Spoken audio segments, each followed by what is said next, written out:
Today we're going to take a little closer look at the freestyle breath.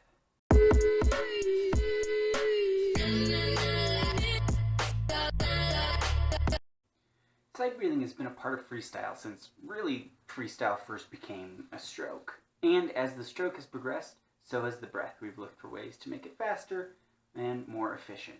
When done well, the freestyle breath provides the necessary oxygen that our muscles need in order to continue to do whatever we're doing in the stroke, whether it's kick harder, pull faster, and really just make our muscles, overall make the muscles function. And our ultimate goal is to try and make sure that the freestyle breath has a minimal impact on the overall stroke cycle time. And we know that a poor freestyle breath can greatly increase our stroke freestyle time and potentially win or lose races. I mean, we saw that in the 4x100 free relay at the 2008 Olympics. Lane Bernard's long freestyle breaths probably ultimately cost him the race against Jason Lezak. And bad head position during the freestyle breath can increase drag, and increased drag will decrease overall efficiency. Really what we're looking at when we're trying to improve the freestyle breath is really trying to improve the timing of the breath. And that's not something we often discuss when we talk about the freestyle breath. So when we're first thinking about getting the breath, the first thing we need to do is make sure that we're breathing out all of our air underwater. That way when we do turn our head to get the breath, that we're only inhaling and thus shortening the time it will take to get the breath.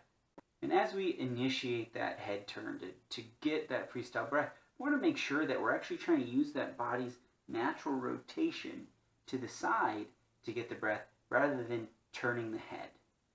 And this is going to help us because it's going to help us maintain a streamlined position where we're not separating the head from the shoulder, we're not lifting and then turning, right?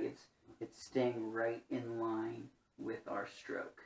And then timing wise, ultimately we want to try and get that head back in the water before we start pulling. So my head, I'm getting that breath, I'm trying to get the head back in before I pull with my next arm. So really all we're trying to do is initiate that breath a little bit earlier. As we're bringing this arm in and starting that rotation to the other side, that's when we're going to start to turn the head to get that breath. And then eventually, as we get more comfortable with the timing of the breath, as it becomes a little bit more natural in our stroke, we do want to speed up the time that our head is out and back into the water. Because the faster we can do that, the faster our breath will be, and the faster our breath will be, the faster we can pull and move on to the next pull. When done well, the freestyle breath almost doesn't even look like someone's taking a breath. Nathan Adrian does such a great job with his quick breath in his 100 freestyle that you can hardly tell that he's taking any breaths at all.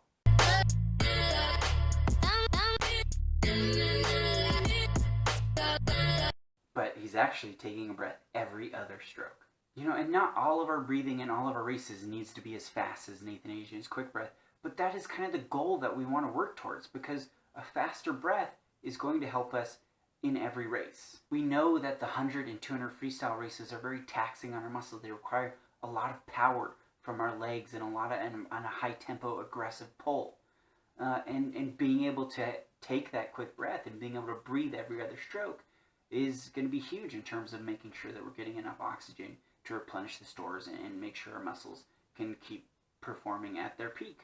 And in longer races, our ultimate goal is to be as efficient as possible. And so, getting that quick breath, being able to get that head in and out of the water while holding a great body line up front is going to make our stroke more efficient. It's going to decrease the drag that we encounter and ultimately use less energy to take each stroke.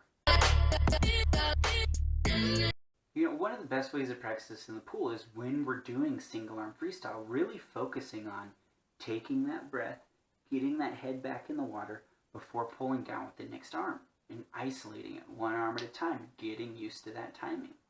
And then as that timing starts to feel more comfortable, feel more natural, you can kind of do a 1.5 stroke or 2 in 1, where you're going to take a stroke and then take another stroke here before you transition to that other side.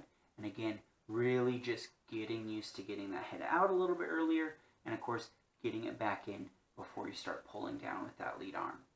And again, as that timing starts to feel more and more natural, then you can start implementing it into your normal freestyle stroke in sets. I would start with, sets of 25s and 50s where you can really make sure that you can focus on that breathing, focus on that timing, and getting that head back in line.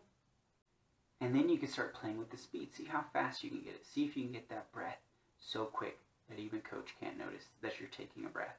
We often think about that freestyle breath, it's just such a short part of our freestyle stroke, but you think about it. Katie Ledecky took 320 cycles. She took 640 strokes in her 800-meter freestyle at the 2016 Olympic Games. And if she took a breath every other stroke, that means she took 320 breaths. And if you can improve your breath speed by even 1/100 of a second over 320 strokes, it's 3 full seconds that you might be faster. So next time you hop in the pool, work with your coach. Try and figure out a way if you can speed up your freestyle breath.